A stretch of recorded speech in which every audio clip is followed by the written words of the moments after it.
Today I'm going to talk some about the Hawaii Dementia Prevention Trial. I have it abbreviated here as HADEP. It was a trial that I designed and we ran, and it was designed to see, can we stop dementia from progressing? But that's not really what we found. What we found was by using a multitude of different things, we actually managed to reverse dementia. Now, it was very beginning dementia, and these things won't work as well with more moderate or advanced cases of dementia. However, still good to give a try because they're all healthy and they're all safe. So I'll show you the larger team involved in this. Was quite a production to get a clinical trial going. On the last screen, I have my book, Nutrients for Memory, that lets you know how you can do everything that we did in the trial. There's no secrets, there's no charge. The book is under $10 on my website. On this screen, you can see that we wrote a paper on it. I was lead author of the paper, of course, and the paper outlines in more technical terms how we ran our trial. And that is in the journal Brain Sciences, published in 2019. So I ran the trial, I'm the lead author, so I hope that I can enlighten you on what we did and even a little bit more from a recent research. My website's drsteveblake.com. Please feel free to visit it if you need more information than I can give you in this talk. I got a wonderful introduction, and you know about my many publications. I guess I won't go over them right now.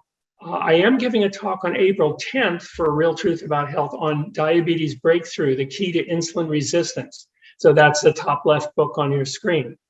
And you might want to tune in there if you have questions about diabetes and some new information so that we can actually reverse this problem instead of just managing it with drugs and letting it continue and get worse and worse.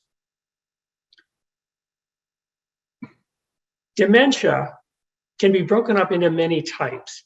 And I work at the Maui Memory Clinic with our director, Dr. Thomas Harding, who's an excellent neuropsychologist.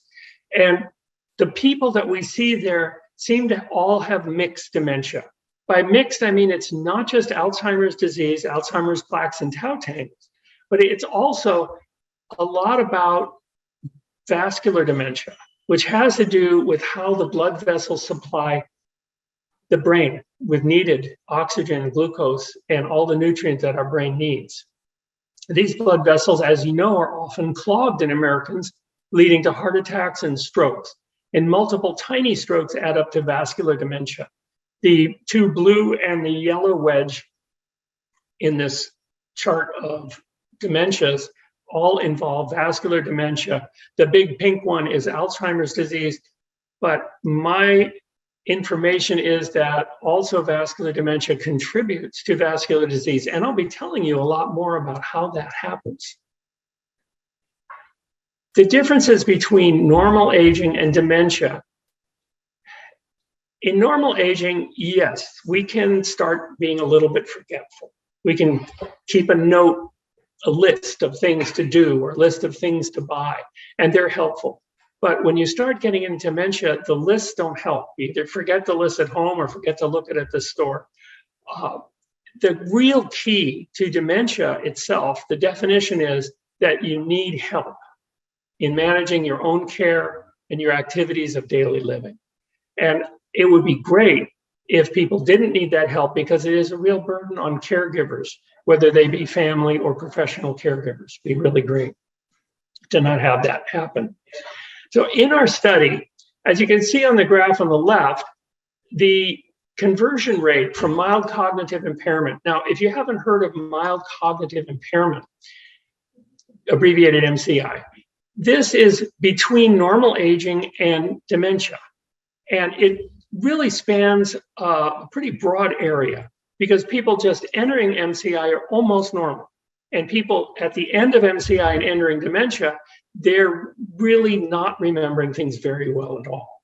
So this mild cognitive impairment is an area that it seems that over time, people with mild cognitive impairment, about 11% of them do progress on to get dementia.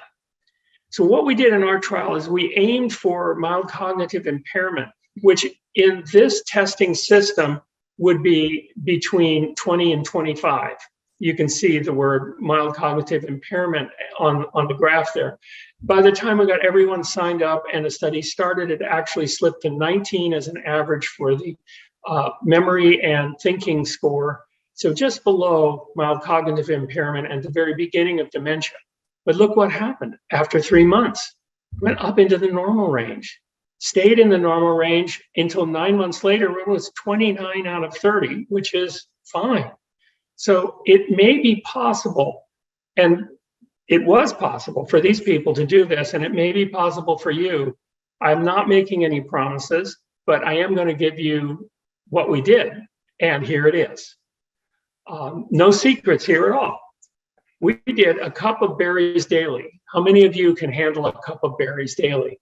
We used blueberries, strawberries, or red grapes, a cup a day. The red grapes are cheaper and easier to eat. The blueberries are perhaps the very best for your brain because of the anthocyanins. We use walnuts and sunflower seeds, an ounce of each, ground up every day. And this is the supply for walnuts, the gamma tocopherol form of vitamin E, and for sunflower seeds, the alpha tocopherol form of vitamin E. We also changed cooking methods, and I'll be telling you a little more about what we did, changing cooking methods to reduce advanced glycation end products that are really quite damaging to the brain. And the hardest thing that we did was less saturated fat. And I am going to give it to you today, the facts about saturated fat and dementia. And I hope that you will keep it to the safe levels on saturated fat, because too much really can damage your brain. We also use quite a few supplements, very carefully chosen. As was mentioned, I am author of McGraw-Hill's college textbook, Vitamins and Minerals Demystified. So I chose not only the correct amounts, but the correct forms, used 4 antioxidant minerals that are needed by our own antioxidant enzymes to protect our brains. We used a mixed form of vitamin E, vitamin C, coenzyme Q10 in the ubiquinol form, folate, real folate, not folic acid, and vitamin B12 in the methylcobalamin form. We also use SAMe, which is normally made in the body. It has a wonderful effect in slowing or stopping the production of amyloid plaques in the brain. Not a bad idea. Now, unusually for America, we use 2 medical plants, ginkgo biloba and gotu kola. And these are both safe and effective, and many, many scientific studies have shown that. And I'll show you a few today.